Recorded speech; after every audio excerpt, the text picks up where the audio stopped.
Okay, the last video we showed you how to do an advanced search and went through some of the different options you had. Today we're going to basically continue that, and we're starting off in the new search screen. But what we want to show you first is the different types of searches that you have. Now on this left hand side you can see where it says unsaved search. If you click down on that, you'll see you either have the option for a new search, your last search, or your default permit search. This is an interesting category. These are the shared searches, and these are different categories, and we'll get into that here in a little bit.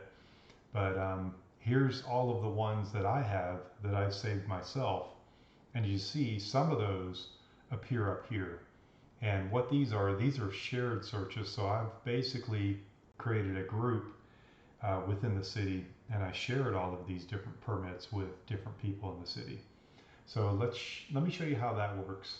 I'm going to go over to the search manager, okay?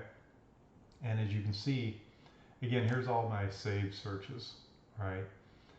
But here are the shared searches. And as you see, these are the inspectors and reviewers search group, and that's who I've shared them with. So if we go over to the group admin, let's find out who's in that inspectors and reviewers search group. And as you see, you can click right after you clicked on the group admin, you click down here and you do inspectors and reviewers. You can see we have I've added a few people today, and I noticed that Dwayne Jones, for example, is not in here. So let me grab him. You click the name and you click the arrow. Okay, now Dwayne has been added to the list. You see him right here, and you say apply, okay, and that's it. So let me go back to that. Go to the group admin, inspectors and reviewers, and as you see, here they are. And let's see, there's Dwayne Jones, he's been added, so we're good. So that's kind of a neat thing. If you come up with a search and you're part of this group or whatever, you can actually share it with this group. So if you look at the shared searches again, here they are. And it's pretty simple. You just click on this down arrow and you copy to shared, see, and there's inspectors and reviewers. So let's go look at that again. Right now I have filed SFR permits, permits applied, and permits issued. I don't have the contractor email. So let's go back to that, contractor email. I click down on that, copy to shared, and then I go and I click inspectors and reviewers. Okay, so let's go back to the group admin, go to inspectors and reviewers, and go to shared searches, and here we are. See the contractor email? It's been copied over now. So now everyone that's part of that group now has also access to that.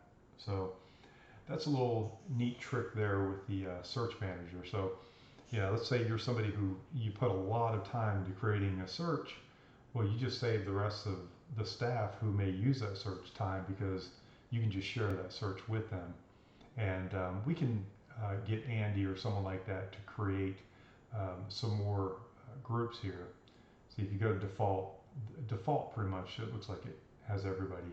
So again, we could probably share them with that as well, instead of having Andy create a specific group. But let's say you have a search that maybe you don't want to share with everybody, but just a select few people. You could have Andy create that group and share that with them. Okay, so that's that part. So let's go into databases.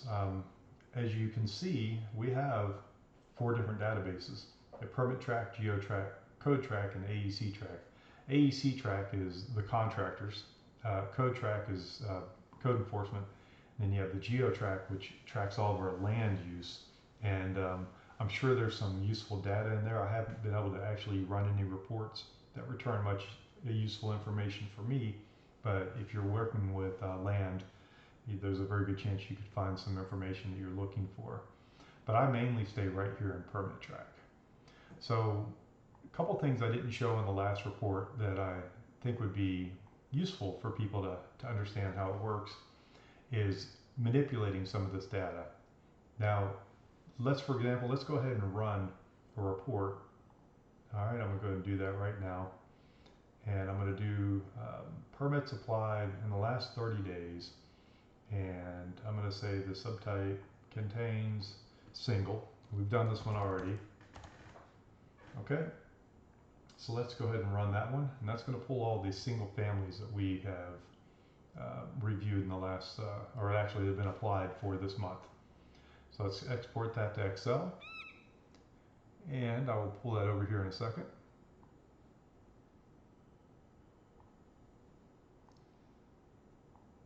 Here we go. And I'm going to enable editing here. So as you see, it starts off with a permit number, and then it has the applied date and site address. But what if I wanted the address first? How would I do that? Now, I could just cut it and paste it like that, but what if I ran this all the time and I didn't want that to be the case? Well, it's pretty simple. Let me go ahead and let's not save that. Let's go edit the search. And really all you do is you go over here and you grab this right here and you drag it up, okay? Now the site address will be the first column every time. So let's check that out, and let's see how that worked. See, site address is the first one, so we'll export that just to verify.